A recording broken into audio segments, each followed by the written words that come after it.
Welcome to Easy to Read Deep Thoughts. Oh my gosh, this is going to be a great episode with our special guest, Christian. No, I'm not sure how to pronounce your last name. Session? Sisson. Sisson. It's Oh, French. It's French. happy I asked. Did you say French? French. It's a French name, yes. My daughter is, her mom is French. Oh, Came that's over. great, man. But it's a very common name in the United States, but you guys pronounce it as Sisson. That's it.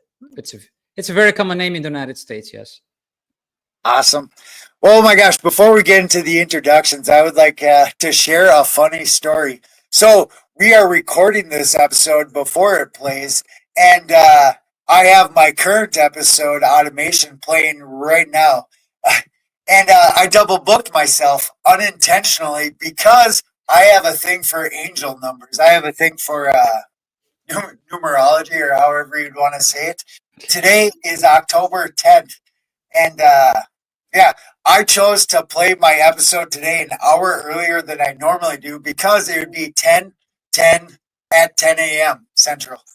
So yeah, I Wow. tell you, funny story. Okay, I am Jonathan Geyer. My first noteworthy note is I helped implement a health information exchange for the state of Minnesota. In that opportunity, I was able to drink a cup of coffee with 30 some odd thousand veterans. And we're going to talk about faith in this conversation. That was multiple mustard seeds that blossomed into my current faith journey because I heard veterans talk about stuff that was unbelievable. And I heard this from people that I absolutely 100% believed. And oh, I'm getting goosebumps now as I talk about it. Yeah, that's what got the ball rolling. That's what told me that, hey, I should rethink my perspective, is hearing all these stories from the veterans. Awesome. Second noteworthy note is I coach a boxing class, and we went Christian, I don't know, earlier this year, actually from I don't want to say peer pressure, guidance from Christian. We went Christian with the channel. Oh my gosh, it is amazing what a difference it makes. You know, I come at a lot of the. I'm just kind of winging this. I come at a lot of this faith journey stuff from a skeptical kind of mindset. You know, it's just how my brain works. You know, it's nothing pointed or whatever. But holy cow, absolutely, going Christian with our channel made a difference. It is. I'm a statistician. It is quantifiable. The improve Going Christian with our channel happened the way the Bible said it would happen. I saw it with my own eyes. Crazy. Okay, that's my spiel. Christian, could you introduce yourself? Well, my name is Christian, and I am originally from Brazil, but hiding in Europe. I am the Numify guy. I talk about purpose all the time. I teach people how to find purpose in life, how to develop themselves for the purpose, how to become a new you, how to deploy this entire thing with faith, confidence, and accountability. That's it. Basically, I've reinvented myself 8 times in life, going from a total junkhead, pothead, suicidal guy to, well, someone who has a family now, runs a business, and that's what I teach. That's it. Yeah. So I thought about this a bit ahead of time before we spoke, and oh my gosh, you know, with my personal journey, uh, kind of from a chess perspective, you know, thinking multiple moves out, that perspective led me to dead ends in terms of business, in terms of my goals, what I wanted in life, the material kind of things. Yes. Um, yeah, yeah, the standard, the wide path kind of strategy came to a dead end. You know, in my mind, seeing a few moves, I was like, holy crap, this isn't going to take me to where I want to go. This isn't, I could feel the unfulfillment before it was fulfilled. And then I started asking myself, what the heck am I supposed to do with my life? And I believe that's what you're describing right now. Like, holy cow, that was like the mate. I'm not even sure how to articulate. That's a big deal for me. Like, I struggled with it. I still struggle with it. It's hard. It's super hard. It is. It is because we tend, I don't know, Jonathan, but I think we as humans, we tend to be super self-centered, even if we think we're not. But the thing is, once you try to get some strategy, you always, let me say like this: if you're playing chess, you can strategize your next move, you can think ahead, but in life, it's not as chess, because you can strategize your life, but you have to connect with the creator of the game. So it's like every time you want to make a move in the chessboard, you ask if it's the right move. You ask the creator of the game.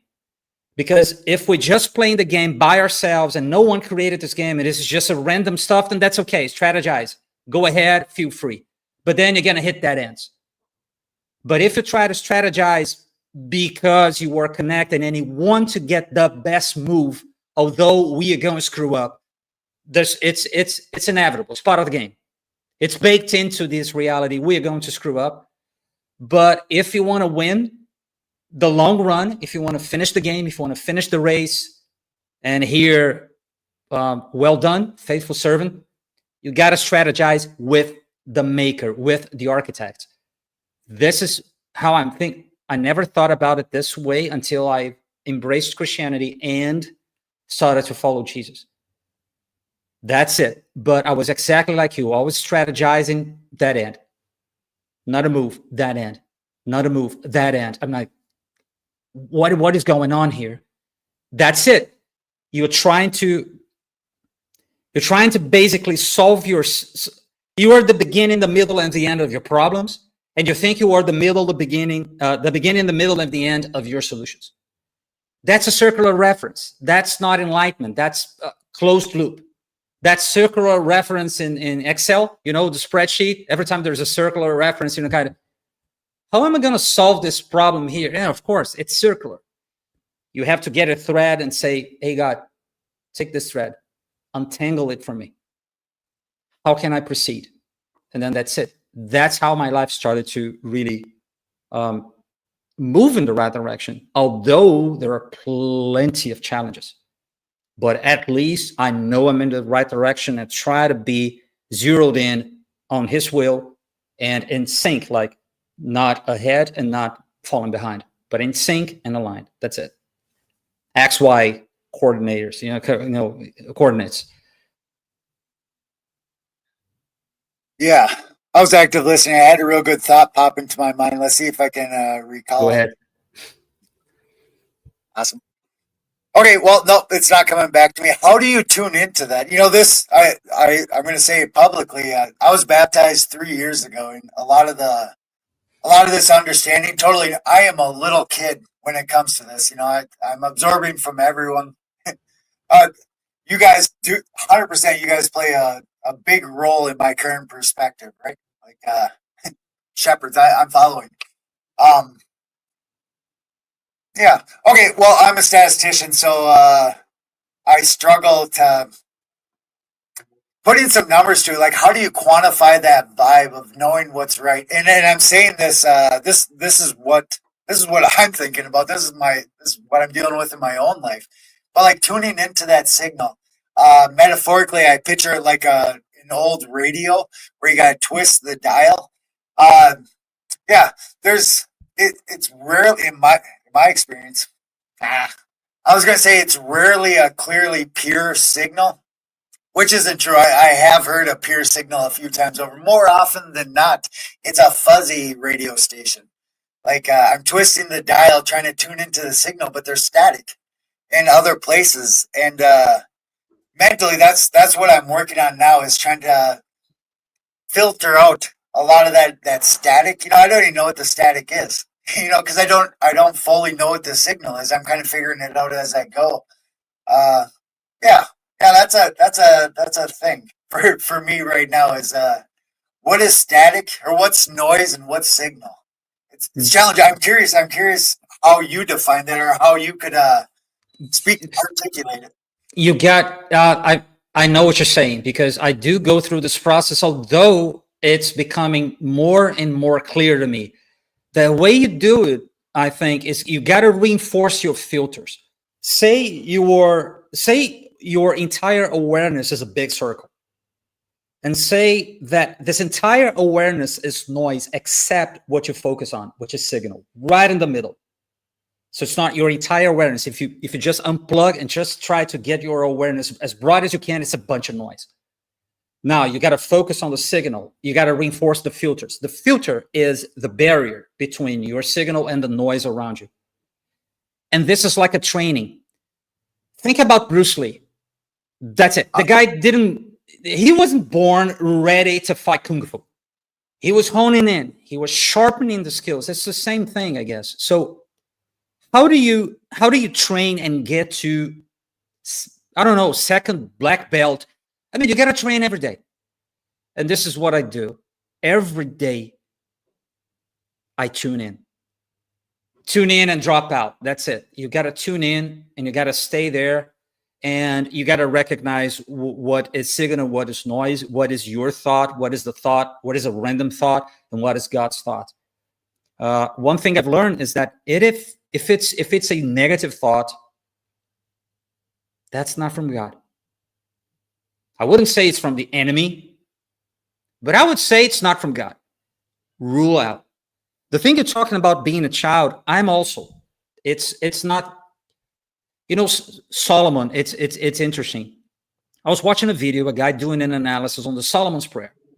Like Solomon, the wisest and richest man on earth to ever exist. God visits him in a dream and say, I'm here. Ask whatever you want. Your wish is my command. Something like that.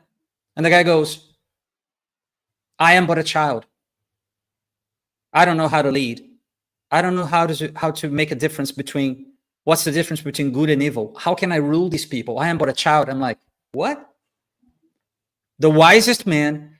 So give me your wisdom, Lord. That's a learning heart. That's good. So staying always an apprentice is good. And always being curious and a bold humility. Am I doing right? Am I doing this thing right? Am I tuning in? What is this signal? What is this noise? Instead of assuming everything is noise or everything is signal. I think that's how you get to the top of your game. And every choice you make is a level up, climbing up the mountain of the summit to reach the summit of you are totally so tuned in that you have no doubt. You are locked in, zeroed in, and there's no doubt. But it's a train. It's like a muscle. It's like training. I don't know if you're in the military, you're training how to shoot. You're boxing. You're training the right. You try to become a Mike Tyson. I mean, how can you become that man? In terms of that's it. The power, the punch, the moves. It's training. I don't know. It's just. But you have to have a bold humility to see, no, I'm falling and I'm falling behind. I'm just a child. I'm going to learn, and opening your heart to learn, but always trying to tune in to a higher kind of a standard instead of this noisy world telling you a bunch of stuff that it's all, I don't know, it's useless. So long story short, every morning, protection before projection. I protect my day. That's it. It's a launch pad, Jonathan. It's launch pad. Right in the morning before the world comes in with so much crap, because it's gonna come in. You're gonna open the doors. You're gonna flood the gates with so much crap. What do? I protect. This is my launch pad. My night button is a reset. I go to bed. I get a good book. I'm actually reading some things about. I'm actually reading the Bible before I go to sleep, but then I'm also reading some things about the case for Jesus Christ, reading about the resurrection, reading about, I don't know, Isaiah 53, just the chapter. So I'm trying to tune in to higher levels so I can do the reset and wake up the next day, because people don't realize that, Jonathan. The mood you wake up, the mood you go to bed contaminates how you wake up. That's it. It's 100%. And people don't realize that. So people go to bed, they grab a mobile phone, and they start to scroll social media, mainstream media. Dude, you're doing it wrong. So what do? At the end, reset button already going into my sleep, wake up the next day, protecting before projecting, tuning in, dropping out. And as soon as I turn it off, the world comes. It's not a problem. That's it. You are protected. You are focused. This is what I do. But then there are some days, Jonathan, that doesn't work. You were confused. You had a bad sleep, nightmares. You woke up. Where am I? I mean, it happens, and then your mind is confusing, and then it starts to race. You try to pray, and it starts to race, thinking about what you have to do. Okay, respect. Okay, I'm gonna start my day, and then in the middle of the day or at the end of the day, no, let me try to tune in. Boom, and then you try it again. That's it. It's just training. Oh my gosh. So we speaking of looking for the signal. Uh, have you seen my post where I reference Bruce Lee? No, not yet. When did you Okay, post that? awesome. Well, it doesn't even matter. Holy cow! They're again saying it publicly. I'm a statistician, so I'm always looking for correlations. Like it happens by default. The stuff you post to what I'm thinking or what I'm talking about. Uh, from a statistical perspective, the odds of that happening independently, naturally, are so low that something fishy must be. Um, the odds of something weird happening is more likely than not because we are. I'm skewed towards saying jiving, which I just learned is I've been using it wrong for like 20 years. Well, whatever. We're jiving on. We're driving in ways that is not apparent, and I don't know what it means, and I'm sure you don't either. But I, as a statistician, I notice there's a correlation between what you post and what I'm talking. I talk about Bruce Lee quite a bit, and I my current understanding, my current perspective of how this faith works or letting go, it does feel like a muscle. It feels just like my boxing. Most of the time I get beat up, and then not getting beat up is what's leading me to the lessons I needed to learn. Just like it does with boxing, and it feels very similar. It hurts in very similar ways, like letting go of things that I don't want to let go of. Um, that's a big part of boxing. Like if boxing doesn't work the way you think it does, and you have to let go of that preconceived notion of how this is supposed to look. Um, Finding Jesus has been like that for me. Like, yeah, it's different than what I thought it was going to be, and I've had to let go of that preconceived notion of what I thought it was going to be because it's different than that. Like it's Yeah, it's nothing to you know, do. a Yeah, story, even for me. Yeah. a story that's always bothered me in the Bible. And I believe it's Abraham where he's going to sacrifice his kid, and he finds that goat or what is it, a ram, and he sacrificed that instead. Yeah. The entire time I was in the skeptical, the scientific side of things, that story bothered me the most out of all the stories in the Bible. I'm getting goosebumps as I talk about it. That one bothered me. I am, I am that crazy. I'm a hardcore parent. Like I take it super seriously. It's die for my kids in a microsecond wouldn't bother me at all. I enjoy the thought of it. Right. So that story with Abraham has always bothered me. I think I got it now. Like just recently, just within these last couple of weeks, I think it clicked for me. It's like, yeah, yeah, yeah. I'm not sure how to say it, but this story that's always caused me the most moral dilemma, the most moral problems. Um, my current understanding is it's letting go. Like, I'm not sure.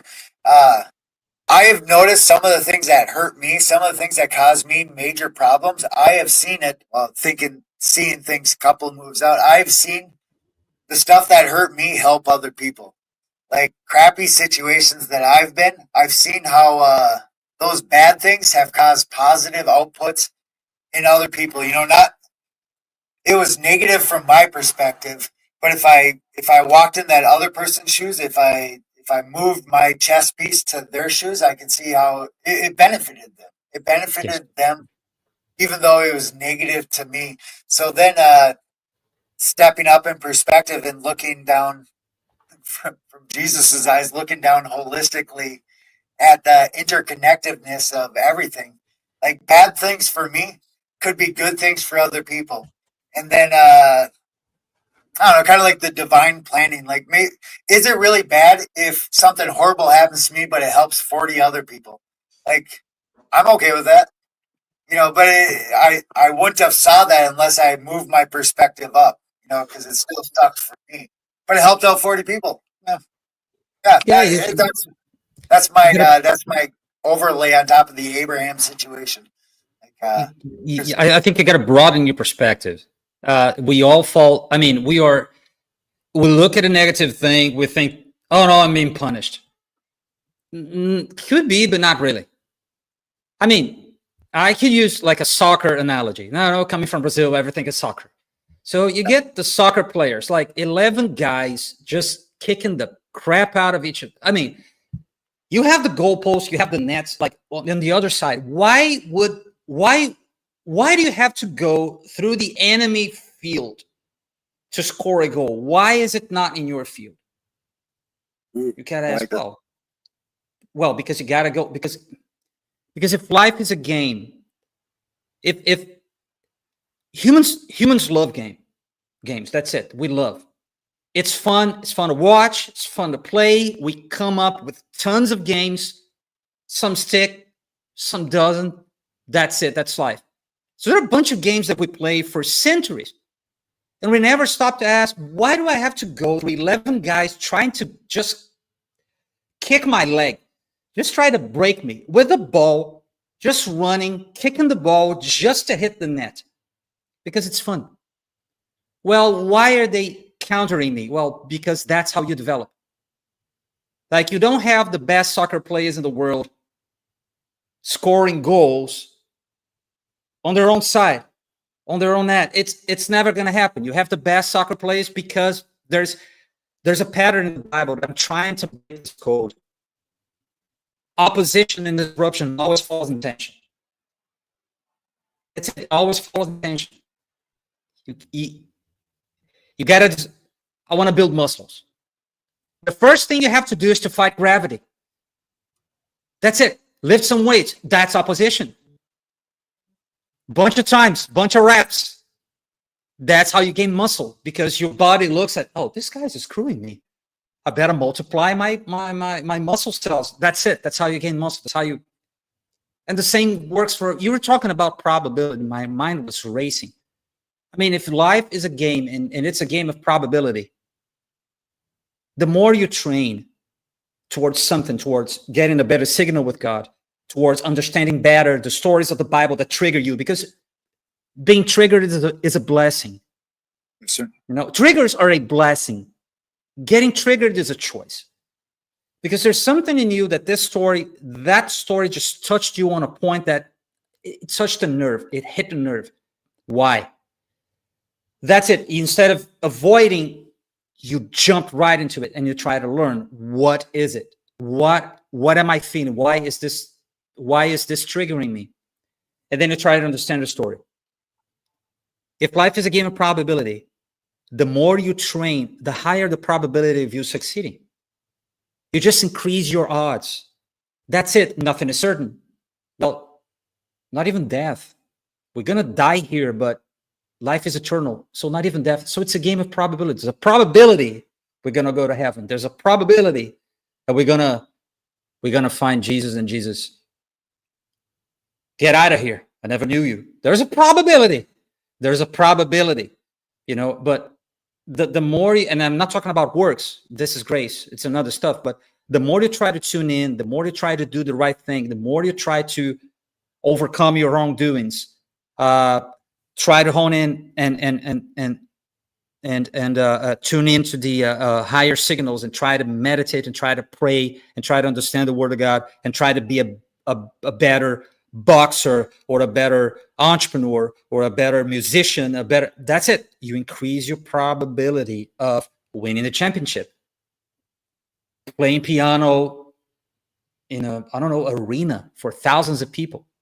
You increase your probability of success. Oh, is it certain? No, you're going to screw up. but it's a game of probabilities. So my mind was racing about probabilities of, how do you win the game? Well, become good at it. By what? By sitting, chanting Om, and trying to get all the universe to talk? No. That's it. Do the right thing. Do the best you can. Find a method. And we were talking about God. Just tune in. Strategize with the architect. The architect is almost begging us. He's looking to and fro. Who is going to be faithful? All flawed, but faithful. He's not looking for the perfect guys. He's looking for the obedient ones, for the faithful ones. Like you're a coach. Sure. That's it. You want to train them to become the next Mike Tyson. Are you going to get a rebel? No, you want to get a kid who has the potential. You see the potential, super flawed, but then you want the guy to follow your lead. This is how, like a loving father would love a child to follow the lead. That's it. That's how God looks. That's it. He's coaching us. Once I wrote a post about when God becomes your coach, and I used Mike Tyson as an example, because what's the name of his coach, Cus D'Amato, the Italian guy. I mean, he looked at Mike Tyson like his own son, and he trained the guy. The guy was a machine. How did he become a machine? That's it. Got to follow the lead. Got to follow the master. And this is what we do in Christianity. We follow the ultimate role model, the ultimate word, and then we try our best. That's how we increase the probability. That's it. Oh my gosh, I love how you just described that. I think you just touched on the lighting got goofy in here. So probabilities. There again, I started as a statistician and then I became a Christian. And as far as I can tell, that's kind of a unique thing. Well, whatever. Yeah. So probability wise, if I put a little bit of energy into a bunch of different cups and then watch to see which one starts taking off, and then go all in on whatever that is. That is my probabilistic strategy. Try a few things, see which one's working, and then double down on whatever that is. That's kind of still how it's playing out in this my now Christian kind of perspective, but it's different than that. It's not as black and white as the probabilistic search I just described, because some things, kind of like my boxing. We've talked about this on the chats. My boxing channel is blowing up, and I had very little interest in turning that into a job, turning that into a career, associating that with money at all. Like, it wasn't like that for me, and I kind of fought it for a bit. And the other things that I've invested into are kind of dwindling a bit for no intelligent, no foreseeable reason. And yeah, well, whatever. That I'm doing that probabilistic thing, and I feel divinely guided to double down on something. Oh, hey, Jonah, to double down on something I didn't really want to do, and it's I'm kind of getting my butt whooped into doing what I'm supposed to do, like a parent, and it does feel like that. Like I've been scolded for being too materialistic in my ideology, because it's what business is, right? Yeah. Super interesting. I didn't expect it. That I'm loving every bit of it, but definitely didn't expect it. And it definitely hurt, like eating punches. Eating punches. It's like I was talking to a group that I was participating last year, a personal development group, and I said this to them. Look, you have, life is like a divine training. You cannot walk a couple of meters ahead and not expect a punch. That's impossible. If you're not facing obstacles, opposition, disruption, haters, if you're not making some enemies, if you're not screwing it up, what are you doing? You're not even living. You're not even living. You're doing it wrong. I mean, if you're not running fast enough, you're not doing what you're supposed to do. You're not poking at life. Like Steve Jobs has a video. He said, But it says, once you understand that, once you poke life, it responds to you.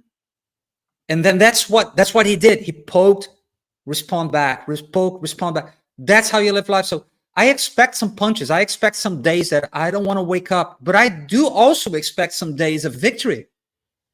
Once you go to, that's it. You're not going to lose every time. This too shall pass. You cannot, like, what's the name of that movie with Brandon Lee, The Crow? Ah, awesome. That's it. I was just talking about that like 2 weeks ago. Yeah. It can't rain all the time. So yeah, of course you're gonna go through. I call it in my Numified training, I call it divine training, because it's just a reframing. And everything is just reframing, Jonathan, quite frankly. It's just a reframing. Some people will take a punch while fighting and say, I was punched, that was bad. Dude, that's part of the game. I got my leg kicked out. That's part of playing soccer. It's nothing personal. Okay, it could be personal. Okay, ruling that out. It's not personal. It's part of the game. The game is punching, taking punches. And because, well, at the top of the game, you're going to be like Mike Tyson, going to be like, I don't know, Muhammad Ali.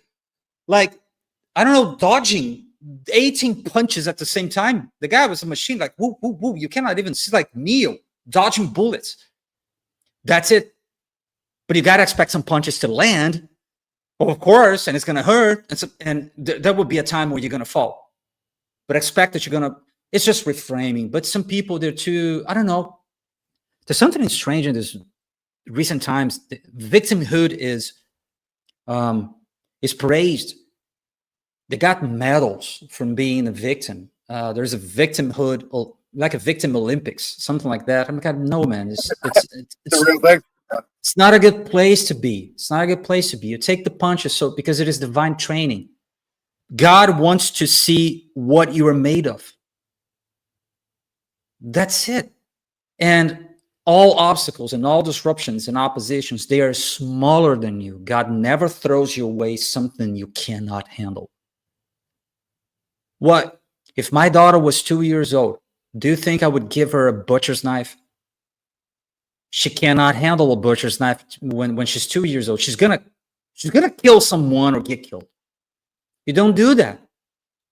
God doesn't do that. He's not going to hand you a butcher's knife if you don't want to, if you don't know how to handle this thing. But He is going to handle you things that you can handle, because He wants to see. God loves you for what you are, but also for who you could become, who you can become. There are two types of love, but nowadays people only talk about loving who you are. That's incomplete. That's not wrong, but that's incomplete. It's like you have mother's love and father's love. Like a mother would love her child like she or he is. That's it. It's beautiful as is. A father would go, hey, I love you. Get your butt out of the couch and go do some stuff because I love your potential. I love where you're heading to. God works both ways. That's my perspective. So it's good that we are how we are, flawed and all. But then who can we become? We were talking about redefining the future. Who you can become. Come on. God loves you for that. He has already seen your version 35. We all came upgradable to this world. But for some reason, there are some people who love to, they insist in being stuck in version 1.0. It's comfortable. It is comfortable, but it is a kill box. Because think about it this way, Jonathan. If you have an upgradable system, upgrading it is kind of mandatory. It's kind of mandatory. The system is upgradable. Upgrade it. That's why it is upgradable. So we are all upgradable. And we all came to this world with a purpose and a plan and missions and assignment. Tune in, discover, develop yourself for it. That's the entire Numify message, by the way. Just discover, tune in, deploy. Become the new you, because the old self, you're talking about the old ways or how you were framing. That's the old self. That's the old self. He won't cut. Let me tell you, up front, he won't cut. He won't make it. He won't make it. That's it. because God wants you new. He wants renewal. It's not just, it's tearing it down. It's dying to the old self and being renewed. What was the name of that TV show? Tyler something, Extreme Makeover Home Edition in the early 2000s. My God, the guy just brought the entire, remake the entire home. This is what God wants. It's not personal development, it's personal renewal, because the old self won't make it. You see the challenge, you see the mission. God, this is big. The old Christian, the old Jonathan, they're not gonna make it. That's right. Upgrade your system. But your system has room to be upgraded and become that. That's the entire message. And this is what people don't get, because they insist, because it's comfortable, because there's also energy preservation, Jonathan. It's easier for us to be attached to what we already know, because entropy, it requires energy to fight opposition. So pull, you got to go with thrust. Gravity, you fight it with, lift. There's always energy. It doesn't take any energy to turn the lights off. But to turn the lights on, yes, it requires energy. So for you to get to the new you and redefine your future, it will cost you energy. Some people prefer to not spend some energy on that. Keep it as is. That's it. That's a kill box. That's a dead end. I pray for these people, actually. That's the majority. You said some, but in my mind, that's four sigma of the mean. It could be. It could be. I was watching some stats. It's World Health Organization, but they released a stat a couple of years ago that says that 1 billion people were suffering from depression and anxiety.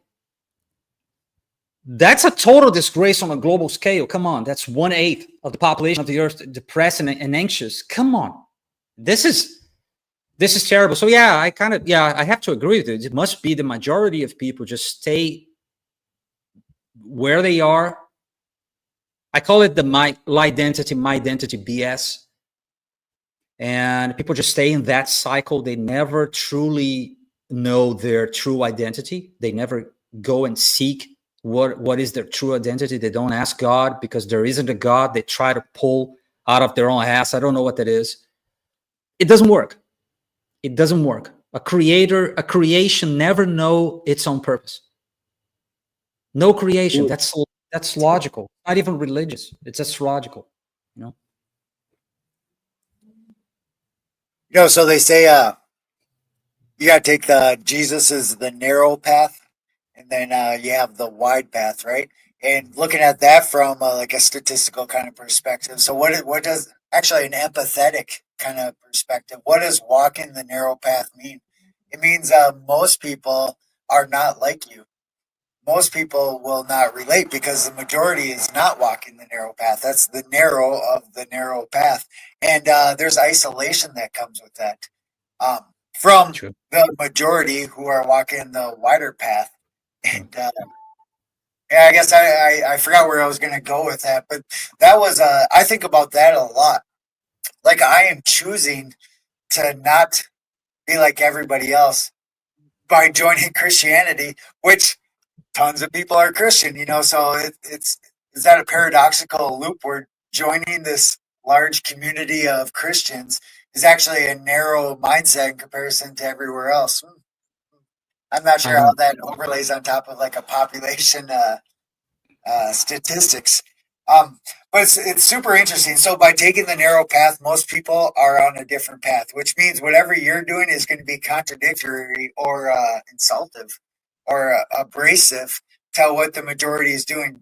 And that by default, by like definition, is some isolation. And it hurts. It hurts in some weird, unexpected ways. Yeah. It does. Yeah, so just think about the narrow path, Jonathan. People talk about that salvation, heaven, the gospel, the Bible is for everyone. Yeah, it is there if you want it.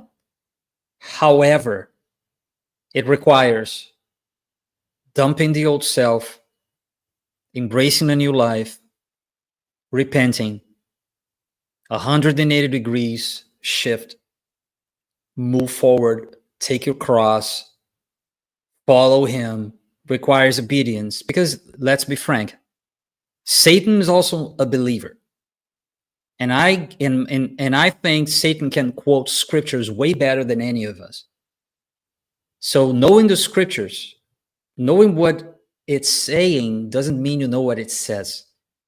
Ooh, And nice. Comprehension.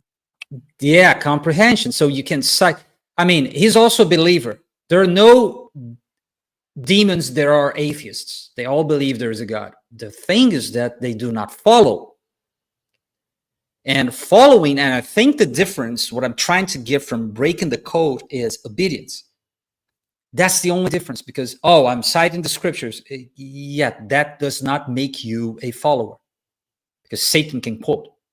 Well, wasn't Jesus tempted in the desert like for 40 days with Satan nagging him? I was thinking about it yesterday. Yeah. With scriptures. That's it. You nag God himself with scriptures. Come on. The oldest trick in the book. That doesn't make, so the narrow door is obedience. It is following. It is repenting. It is not doing it again. It is falling, quick to repent, quick to move on. Is recognizing. Is, I don't know. It's pursuing holiness without being judgmental, without being hypocritical. But it is a narrow path, and the cross is heavy. So it's not for everyone. Not everyone can carry the cross. It is open for everyone. Like, pick up your cross and follow me. Oh, anyone can do that, but not everyone would do it, right? So yes, you're right. Statistically speaking, yeah, that's it. You're gonna have tons of enemies and haters just because you become a Christian. But that's it. The world hated him first, crucified him. That's it. Let's go then. You know, I'm a hardcore empath, so, and I say that because it causes me a lot of problems. You know, like sometimes I can't turn it off, so then I feel everybody else's pain. You know, it's a lifelong issue. Carrying the cross is one of those empathetic things that I'm getting goosebumps as I talk about it. Oh my gosh. Oh, I was going to go somewhere else with that. Was it Rack, Shack, and Benny? My version of that story comes from VeggieTales, watching it with my kids from a long time ago. Well, whatever. Being burnt alive in the furnace, and then the third man? You'll know what I'm talking about more than I will. But finding Jesus in that furnace before this is going to be kind of crazy, but whatever. Before I started this, I came to the conclusion that burning to death, you know, there's a bunch of different ways to die, and I've heard a lot of people ask, "How would you want to die?" And oh, guys, this is dark, but whatever. It's what I thought about. A lot of people say like freezing to death, or you know, falling asleep and dying or whatnot. Like they take all the peaceful options to die, and I concluded that burning to death would be the way to go, because from like a statistical perspective, how do you optimize for the maximum amount of feeling while you can feel? Because after that point, you can't feel anymore, right? Like, so how do you get the most out of life in that quick spurt of time period? And my conclusion was burning to death would be the maximum amount of feeling you could get while you could feel. And okay, so that was my non-Christian conclusion. Then you take that and you apply it to the other person I forget how they say it. The other person in the furnace. Was it Rack Shack and I think Benny's VeggieTales, but it was Rack Shack and I don't know. Indigo? I don't know. Well, whatever. Jesus in that fire. Oh my gosh, now I feel that. I'm getting goosebumps as I talk. I've been in some fires recently and I didn't feel alone. Like maximum emotional, maximum, you know, biological, chemical kind of reactions. And I was able to step outside of that materialistic, personal, selfish kind of perspective, and I didn't feel alone. Like I felt him beside me. Like actually, I don't know. It's new to me. It blows my mind when it works the way the Bible says it works. Like yeah, super cool. Super cool. So much more learning. Yeah, I'm slowly learning that the Bible is a book of patterns. It teaches how things work. It's a book of principles. Principles are God's automations. This is how it works. Like, I don't like it. Yeah, it's not going to work. Yeah, And it's yeah, that's what and of I course it's fought a, the law, and the law won. that's it. That's it. You can fight. Just go. It's free. He loves you so much. He's not going to force you. Just do it. But sometimes you're talking about feeling lonely. Um, Dude, that happened last week for me. It was a pivotal moment. I was actually feeling quite lonely, but I wasn't. And when I realized, God revealed some things to me that, and you start to receive the downloads, and I start to journal all the downloads. But I think it's the old self. I used to feel lonely when I was a kid. Well, my handle on X is God's Lonely Man. That's it. Taxi driver. When I watched that movie, I was, of course, not in the theaters because I was born in '76. The movies was released in '76. I wasn't ready yet, but when I was a teenager, it was broadcasting on Brazilian TV, and I recorded on my VHS tape, and I watched the next day. I'm like, I feel like this guy. I'm always walking alone, and I felt very lonely in my household. Although we were five, two brothers, a mother, a father, and it still haunts me. It's amazing. You're talking about it. I remember last week, I was feeling miserable, completely abandoned. I wasn't, but it took tuning in. That's it. It took that thing that we started the conversation. How do you get to the signal? It took me to get to the signal because it was all noise. And I guess it is running in my system that I'm lonely. I'm lonely. It keeps running. It forms who you are. It builds who you are. That's what I call the lie identity, my identity. All of a sudden, I assumed I'm lonely. That's my identity. And everything I do is just patching things up, just to try to compensate my insecurities, to compensate I'm feeling lonely, I'm feeling defeated. But it's not the true identity. So you're not alone. So yeah, that's it. So it kind of reminded me last week. So it keeps happening, even if you are a Christian, even if you are a follower, even if you believe the Bible is the infallible word of God. It still happens. We're still human.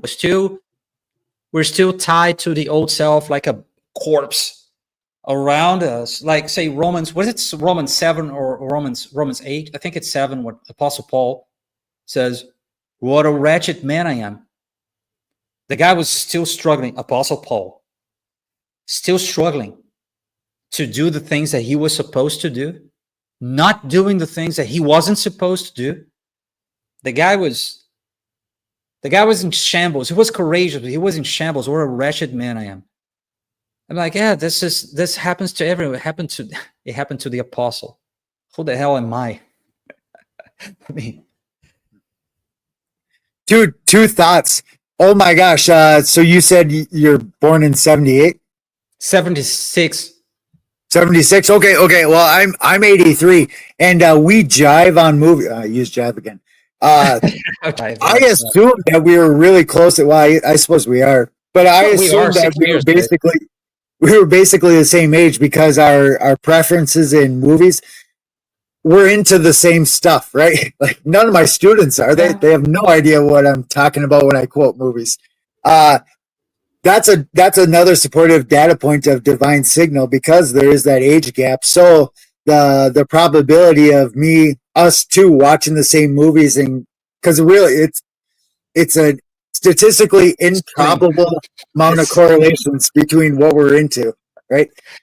Yeah, different generations. I started to think. I mean, 2 years ago, I think I started to think that there's the word coincidence doesn't exist, and I did some research. There's no coincidence in the Bible. They don't use this word in Hebrew.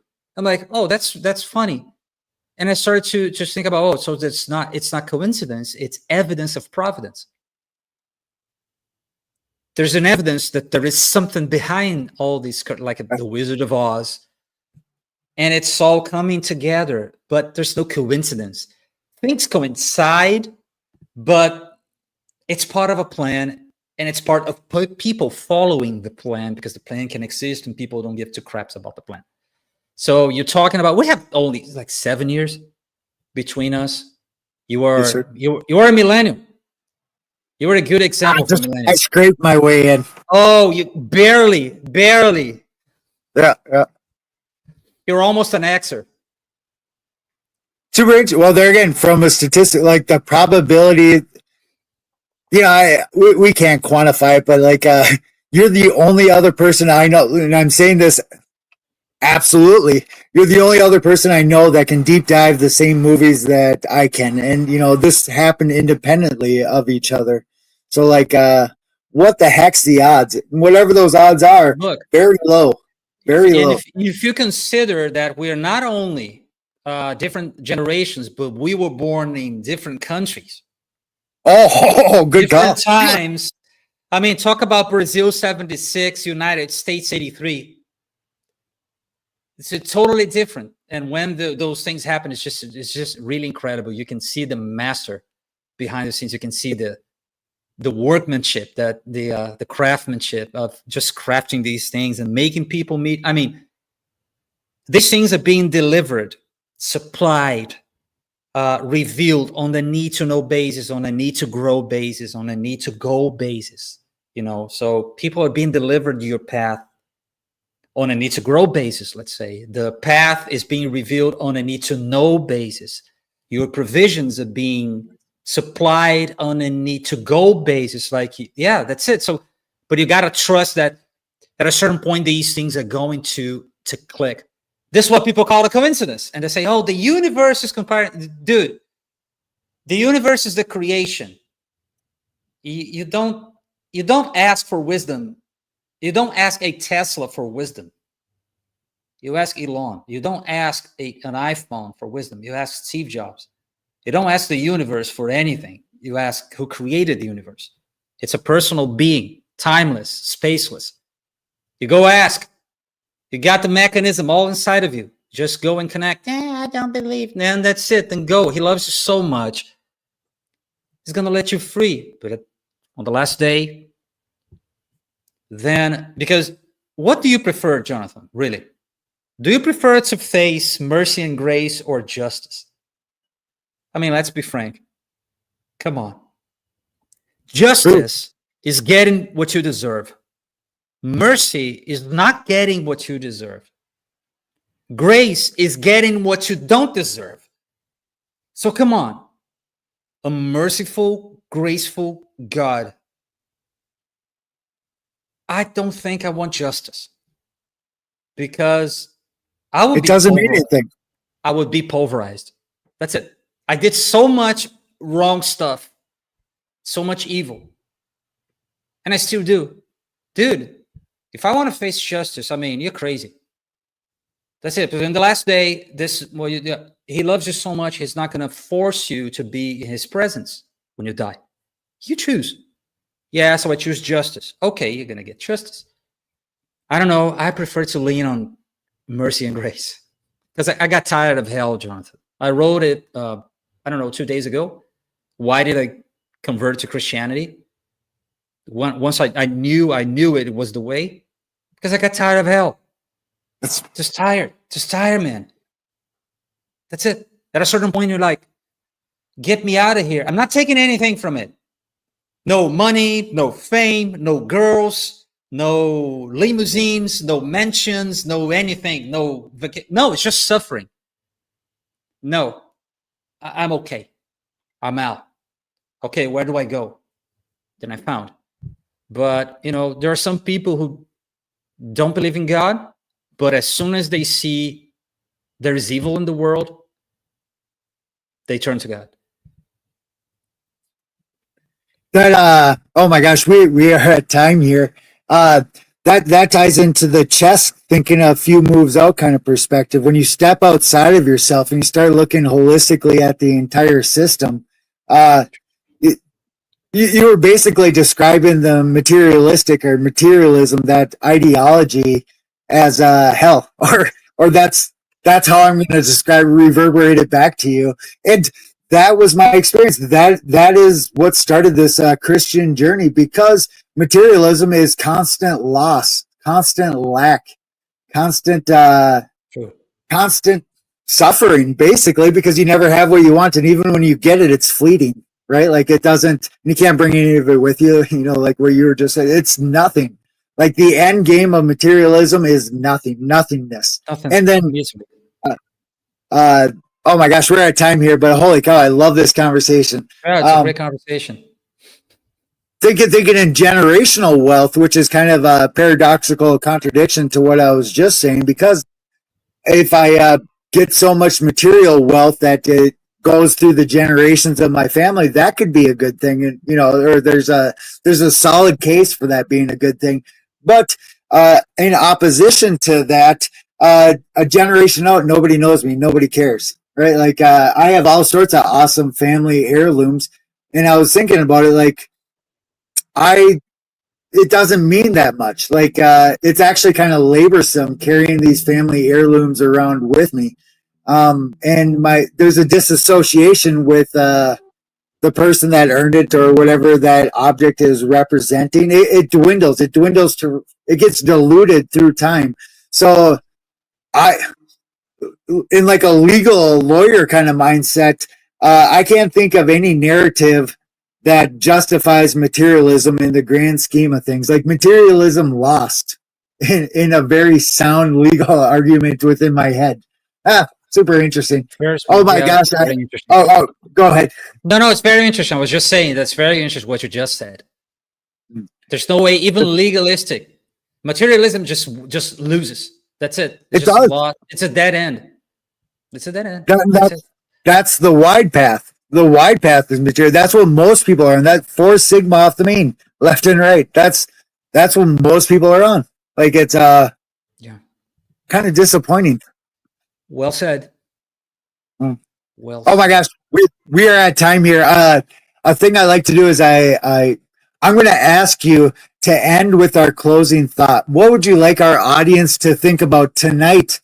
When they're sitting at home staring at the walls in a chair, what idea, what mustard seed would you like to plant in their mind? Wow.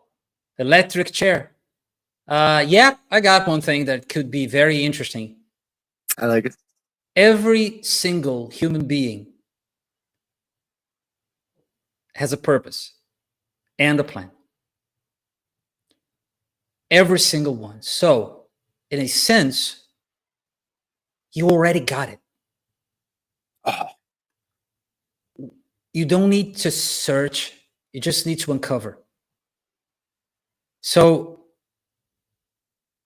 I don't know, go to bed and think, well, I do have a purpose. Like a watch tells the time, a train takes people places.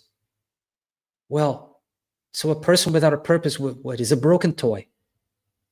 It's a broken machine. I don't want to be a broken machine, but already got the purpose. What is it? So if God has a plan for you and a purpose and the missions and the assignments, everything for you to succeed, why wouldn't you want to know it? Just why? Tell me why. Give me one reason. For the love of God, give me one reason. So that's it. I would say to your audience, like, go to bed and think, well, if that's true, that is a game changer. If that is true, if that what Christian is saying is true, every single human being has a purpose. Every time there's a creation, there is a creator. Every time there is a creator, there's purpose and intent. That's not religion, that's logic. Find me one single instance in the world that doesn't, a creation that doesn't have a creator, a mind behind it. So every time there's purpose and intent, what is a purpose? For my life, not for your life, I'm unique. It's all aligned. God is aligned with you in the sense that he has a purpose for you, a plan for you, a mission for you, assignments for you, and they fall right into your identity, true identity, and your skills, your passions, your abilities, your experience. It's so aligned. Go to bed and think about it. You're going to wake up the next day like, oh my God, eureka. I have to work on my purpose. That's it. That's the message. Boom. Oh my God. That was awesome. Punch. We are not gonna we Is are that not a gonna top that. Was that a Perfect.